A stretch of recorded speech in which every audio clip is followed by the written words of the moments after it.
The fishing news is brought to you by Shoreline Insurance Agency, Interlux Marine Paint, Maxima Fishing Line, and Okuma. Hey folks, Fred Golofaro here for this week's video fishing forecast, and looking ahead to the next few days, the weather could be a factor. We're looking at west winds 15 to 20, gusts to 25 on Friday. Saturday, no better. Northwest 15 to 20, good to gust to 30. Along the South Shore, you might be able to get out along the beach. That should stay pretty fishable as long as it's coming out of the north. You have some north to it. The Sound's going to be another story. Sunday's definitely the best day of the weekend, starting off northwest 10 to 15, then dropping down 5 to 10. So if you're looking to get out in the boat, Sunday is probably your best opportunity. Down along the South Shore, Monday there was a good run of bass to the west, outside the Devs Inlet area, bass into the teens and blues, fish up on top, taking poppers and jigs. To the east, still good numbers of bass, but small stuff, micro stuff for that matter, 12 inches to 18 inches.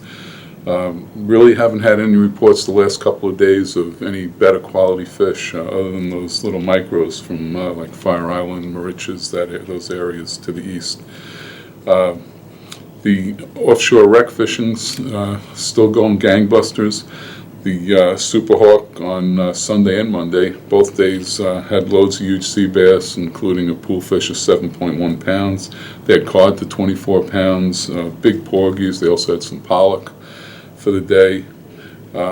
They've got some trips coming up Friday and Saturday, 1 a.m. departure on both of those days, and then a 3 a.m. trip on Sunday. So if you've got your sea legs and the boat sails, you might want to get into some of that fishing while it lasts. Up on the North Shore, Lou over at Island Bait and Tackle in City Island, excellent striper fishing in that far western end of the Sound. A lot of fish from Stepping Stones to the Throg's Neck and Whitestone Bridge. A lot of schoolies up on top. They're being caught on light tackle, casting bucktails or jigging, casting soft plastics. But there are big fish in the area. Good bite of fish 20 to 40 pounds down deep. If you troll down deep with mojos or bunker spoons, you'll get those bigger fish. At night, some of the local sharpies are drifting live squid. That end of the Sound is loaded with squid, but they're drifting live squid around the two bridges, the Whitestone and the Throg's Neck, and catching bass, actually up to 47 pounds this past week. So that's something to keep an eye on also.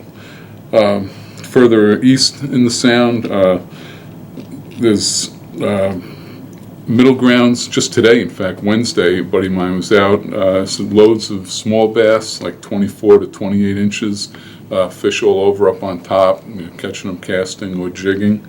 They also tried blackfishing. They had a bunch of blackfish, but not one keeper, and that's been the case in a lot of parts of the Sound the past few weeks. A lot of fish, but very few keepers in the mix, unless you get on a spot with some bigger fish that are settled in.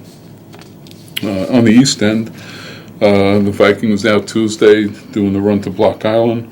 They had plenty of porgies up to 3 pounds, plenty of sea bass, and they've been catching good numbers of cod on every trip now. And cod numbers seem to be on the increase. Hopefully that bodes well for the winter cod fishery. Hopefully we get a good run out of that. Up on the North Fork, very good tog fishing, probably the best area in terms of quality, with a lot of 4 to 6 pound fish making up the catches, and some fish up to 10 pounds. Don't forget December 14th is the last day of Blackfish season, so get your licks in while you can. Prime time on Sunday had lots of tog up to 7 pounds. In fact, one customer had 28 fish on the boat that day. Of course, he released all above his limit. In the surf, same story, just a lot of these small bass being reported, little micros. Some years that signals the end. Some guys believe it's over as far as any more quality fish, but there's always exceptions to that rule. In fact, 2006 we had a really nice blitz of bass up into the 30-pound class along a lot of the South Shore and South Fork beaches. That was the first week of December.